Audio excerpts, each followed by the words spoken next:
Crushgasm, the podcast dedicated to the highs and lows of crushes. From their first to their worst, we're going to cover them all with a cascade of characters, including our guest today, someone not afraid to talk about relationships, both big and small, Abigail, a traveling dog mom, reader, and podcaster who is here to talk not only about her show, The Manic Pixie, but also an elementary school crush that was truly the chosen one, none other than Daniel Radcliffe. Abigail, how are you? I'm good. How are you? I'm good. Now, when you sent it over, you just said Daniel, you saw him on TV. I was like, I mean, there's only one it could be, right? It has to be Radcliffe.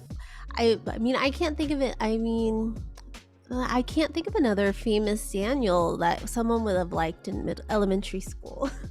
Yeah, I don't know. Yeah, that's my crush, my elementary school crush. And it's hard for me to imagine it came from any other place, but I do have to get a confirmation. Did the crush spawn from his role in those little indie films that he starred in as a child that we know as Harry Potter? Yes. And what about it? Like, what about Daniel as Harry Potter did you like? It was a slow coming crush, I guess, because I didn't know anything about Harry Potter when I very first. So I watched the movies first, or I watched the movie first, The Sorcerer's Stone. And I didn't really know anything about it beforehand, but the movie itself got me really, really, really interested in Harry Potter. And after I saw the movie, I instantly had a crush on him. But then once I read the book, it made more sense to me, why I liked him in that role so much. And it just kind of reinforced the crush, I guess. How does the book add on to the attraction? Because I've never read the book. My grandma got it for me when it came out. I opened it. I was like, this seems like another language to me. Closed it, was like, thanks, but no thanks. So what about the book made Harry Potter more? Ooh. Well, Harry's a lot more dynamic in the books. And there's just a lot of different character aspects that I really enjoyed. He was somebody that I could envision as being Harry Potter. Daniel Radcliffe was. Now the only difference was the eyes are different in the book. Mm-hmm. But other than that, they pretty much nailed the casting for that role. So. And did him being around your age kind of make it feel more normalized to have him as your celebrity crush at the time? Yeah, definitely. Yeah, because I can imagine around that time there were a lot of older people, but it was it seemed it's back in the 90s. I really liked Jonathan Taylor Thomas because he was around my age and it was normal. But then I think about loving the Backstreet Boys, and the oldest one was close to 30 when I was 12. So it's questionable. Yeah, totally. I got that too, but it definitely Jonathan Taylor Thomas was another childhood crush of mine as well. But with Daniel, it definitely helped that he was around my age. It was always, I don't know, I guess it was not taboo, but more sort of appropriate, I guess, of a crush as far as age was concerned for me. I was never really into the whole older boy thing anyway, so. Did it make it seem like it could, maybe if you met him at that time, something could have sparked as well? Yes, of course. Yes. I mean, that's the dream, isn't it? You're on a family vacation and there he is. Right, exactly. I'm sure I had that fantasy. I mean, who wouldn't? Was Harry Potter big with your peers at the time as well, or were you kind of alone in the Harry Potter? Because it was big, but not for everybody. No, I was definitely alone in my fandom for sure. So. Were you in a small town area? The town that I grew up, I wouldn't necessarily call it a small town, but it was. I mean, probably at the time it had 100,000. 150,000 people. So it's not super big. I remember there were in middle school, I know I had some friends who were reading the books, but I didn't know how big it was until I went to the mall when one of the books were dropping and saw the line. I was like, whoa, this is bigger than I expected it to be. Yeah. I was definitely at the Barnes and Noble midnight release and stuff like that. So for sure. But yes, it was just me, like alone kind of in the fandom. And being like around the third grade, 8 or 9 years old, that's like peak time for a first crush, or at least the first maybe intense crush we have. Was Daniel Radcliffe the first celebrity you remember thinking about in that way, like on that level? Yeah. How would he compare to like the JTTs? I think it was just like a different style and a different look, like I never kind of thing. But it was just like the Jonathan Taylor Thomas was just very different, like style. It was a different feel. It was a different vibe. But I would have to say that of the two crushes, the Daniel Radcliffe crush was probably much bigger. And you nailed it, third grade, exactly. I mean, that's like the first age I remember being able to be like, maybe I don't want a Barbie. I maybe want the Teen Beat magazine because it has pictures of cute boys. Yeah, yeah. And I definitely had, like, I remember at Christmas time that year, there was some like Teen Beat magazine or some like Teen Vogue or something like that magazine that had Daniel Radcliffe on the cover. And I like made my parents buy it for me. It was like super expensive, but I like made my parents buy it for me. They're like, but I mean, it was the thing. Do you still have it? No, probably Mm. not. I had every like major cover the Backstreet Boys were on, but when I went to college, I did have to leave them behind, and they were in my mom's storage, and rats got them. I Oh, know, it's like the saddest tragedy of my life, and I'm like, Mom, you should be more upset because that was like all your money. fair, fair. She was like, all your stuff, and I'm like, well, I mean, I was like 12, but you bought it all, but okay. I think you would have took better care of it, Mom. So Daniel Radcliffe, when I look at him, he isn't the most stereotypical Hollywood hunk. I mean, he's not like the sea of Chris's. You have Hemsworth, Evans, Pines, but he's far from bad looking. We can't call him like a Steve Buscemi, you know? So, have you always leaned more towards this sort of unconventional Hollywood hotties? My husband would say yes. I guess so. Yeah. I kind of like what I like, and I don't really I'm kind of like unapologetic about that. And it doesn't really um but I've noticed that like my taste is not in your classic good looks kind of a thing. But yeah, I guess yes. The answer to your question is yes. Because I definitely have had some of those crushes that fall in that line, like Bill Hader, Paul Dano.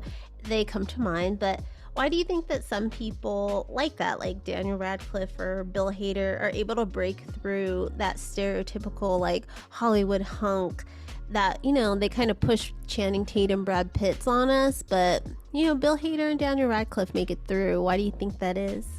I think specifically with Daniel Radcliffe, he started as a child actor. I think that helped him a lot, being a childhood actor, and just kind of sheer luck that he landed the Harry Potter role, and then how big the Harry Potter series like turned out to be. I think that if it hadn't been as big, then that probably would have played a part.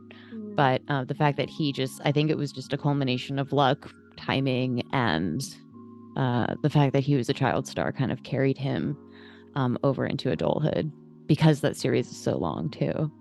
Yeah, they did grow up in front of our eyes. And way back on episode 33, I talked to Tazita Gant, and we talked about her Harry Potter crushes. I think she had several, but Daniel Radcliffe was one of them. And I had to ask her about when he went to Broadway, which I didn't know he did when he was still doing the Harry Potter movies, but it's infamous nonetheless because he, showed frontal nudity. Was your crush still going on when he did that? Yeah, I didn't know that he had done that at the time. But yeah, and actually I know that J.K. Rowling, as problematic as she can be, she actually encouraged him to do things outside of the Harry Potter roles so that he wouldn't get sort of like typecast or boxed in as an actor. So she encouraged him, and he actually credits her a lot with encouraging him to go kind of outside the box and do performances like that. But yeah, at the time, I didn't know that he had done that. But good for him. Did you, when you were old enough, look it up, the picture?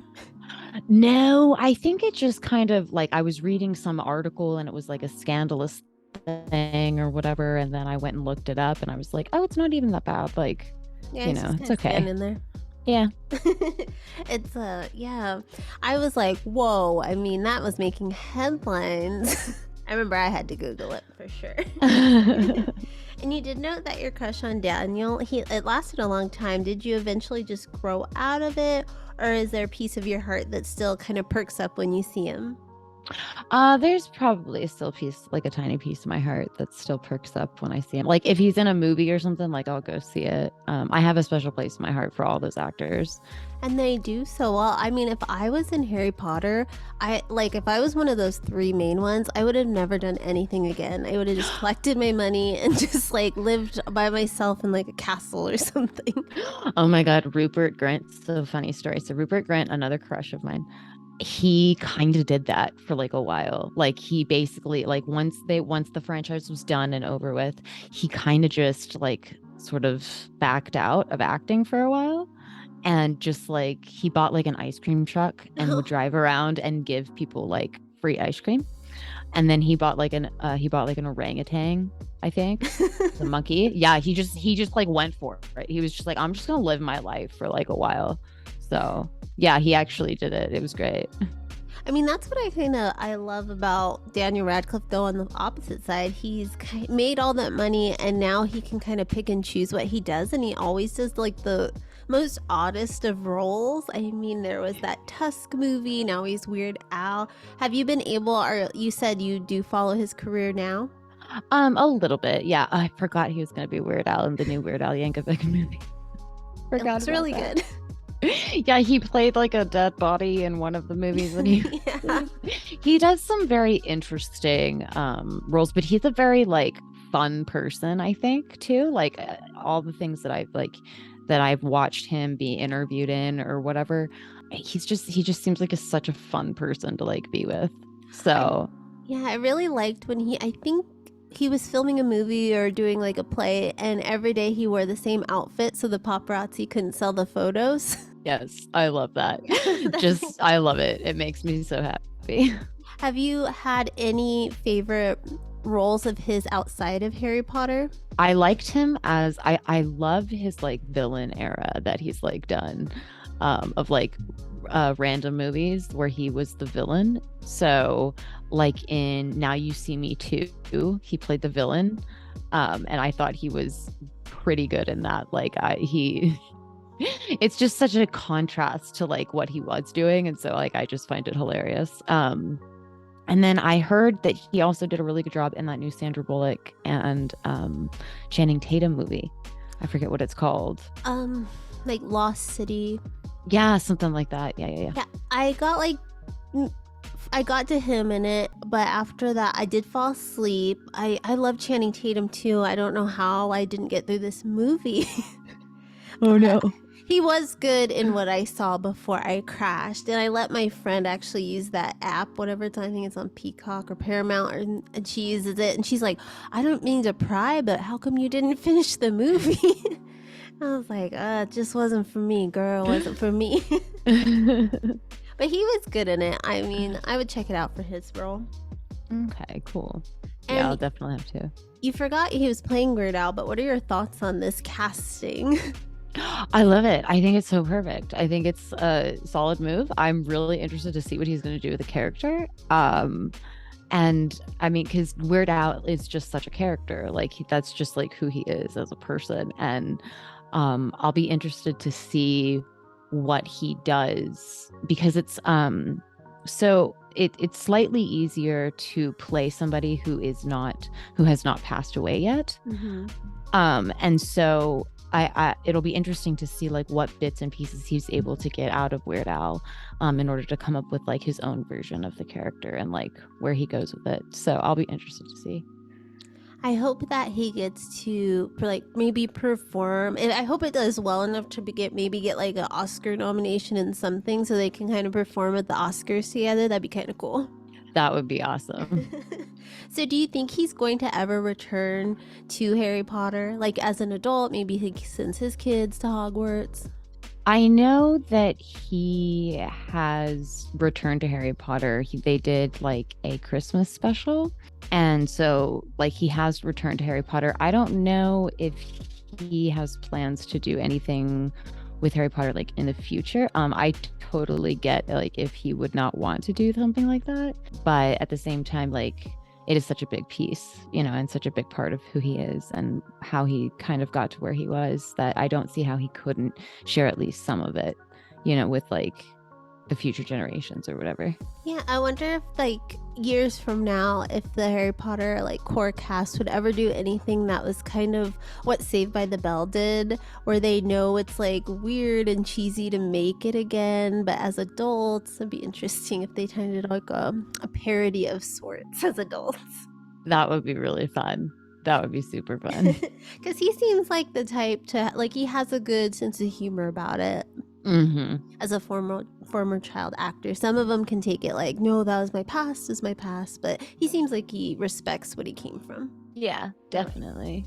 So now we've reached the point in the chat where we are going to use our imagination. It's time for us to let us know if child you could have met Daniel Radcliffe rather on that family vacation and sparks flew and you hit it off and you were still together today, what would your lives be like? Oh my. Sorry to your husband, he doesn't exist in this scenario. It's fine. I don't know. That's a very interesting question. Hopefully we would be living together and we would be happy and would probably be in like couples therapy, just being honest. Okay. Just because like I can't, like, I have been in relationships in the past with various non-sundry people that where like time is a big thing, and so I don't know, like, the work schedule, like that I could see that becoming like an issue, the odd hours, like that kind of thing. But it'd probably be fine. It'd be good. I hope so. I hope that's like my very basic hope, is that we would be happy. That's all you can hope for in this world, is happiness. Yeah. So we're gonna move on and talk more about the Manic Pixie, but stay with the crush a little bit, because on the show you explore your relationship with an array of things from comedy to representation. So with that, I'd love to know, in hindsight, what do you think your relationship, or rather crush, with Daniel Radcliffe was all about as a kid? I think it was that like real first crush that like everybody has, where you kind of realize like, oh, I like this, but it's not in like the same way as a friendship, like, and you sort of begin to learn there is a distinction there between the two different kinds of likes. And I think that would be sort of like the root of that relationship that we would want to explore, like, on my show. And the Manic Pixie again explores so much, but what's interesting to me is that, unlike so many shows, this one included, you didn't start in the middle of the pandemic. You kind of kicked off like a little bit before things started to shut down. So what was the initial inspiration for the show? And initially the inspiration for the show was I was going to do it with my mom, and we were going to do it together. It was going to be the same structure. Everything was going to be the same. It was just going to be the two of us doing it together. But that didn't work out through like scheduling and stuff. So I kind of took the idea and ran with it. And I just hope that I kept enough of that inspiration from like my mom in the show. I try to keep it there. And are there any shows or podcast hosts or even TV hosts that helped inspire how you go about doing your show? Oh yeah. There's so many. Oh my goodness. So like The Dollop, The West Wing Thing, Hood Politics, Behind the Bastards. There are just a lot of, and then like obviously several different types of like interview style shows. It would be a lie if I didn't say Joe Rogan was sort of like a slight inspiration, just like the way that he structures his show for like that. So many shows. And again, you dove into a lot of various topics over the course of almost 150 episodes. Have you discovered that when you vocalize your feelings towards a topic, it leads you to have new revelations about it, or perhaps that maybe you didn't have before you sat down and thought of it at a new level? Oh yeah, definitely. That happens quite often on the show. So if you want to get those like little insights, yeah, come check us out. What one comes to mind? Like maybe one of the most recent one where it made you do a double take in thinking. When I was talking about my relationship with horror films, I sort of stumbled onto this like sort of conflicting set of feelings and emotions centered around like the difference between like why am I comfortable with watching true crime versus why am I very uncomfortable while watching horror films. And so we sort of explored that a little bit. Came up with some interesting answers. Yeah, I find I like true crime more because it is more, to me, scary because it actually happened. As well, like, you know, Jason is funny because, come on, it's a guy who like walking around a mask. Like, I think Chucky is hilarious now that I'm not 5 years old, because when I was little, I was like, Jesus Christ, no. No. So I get you on that. And are there any topics or relationships rather that you've wanted to do but you are on the fence about and haven't quite maybe etched out how to go about them yet? I'll say this. I have a lot of anxiety releasing any of my episodes, but that's just because I have anxiety, and I can't think of like a specific topic. I just know that like for some reason the shows that I have the most anxiety about tend to do the best. Which tells me that my anxiety is like not correct. Mm-hmm. But yeah, I haven't had like a specific topic that I've just been like just trying to steer clear of. It's just I think I just have like anxiety in general around like releasing shows about topics because you want people to like them, you want people to listen to them, and you hope it's good, but you know, you never know until it's kind of out there. So, yeah. Yeah, because I mean, in this day and age, people just like on the internet just want to argue with something, and you don't want to be caught in that line of fire. Exactly. Like Exactly. have you ever watched Abbott Elementary, that new show? I have not. Well, I am behind. It's set in a predominantly black school in Philadelphia, but I'm black, so I was like, I hope they do a lice episode because it's an elementary school. And I got so much, black people don't get lice. And I'm like, I've gotten lice. What do you mean? So it's like, even just a simple little, like, I just, haha, funny episode. Like, I got all this backlash. So I'm like, I had lice a lot, people. Calm down.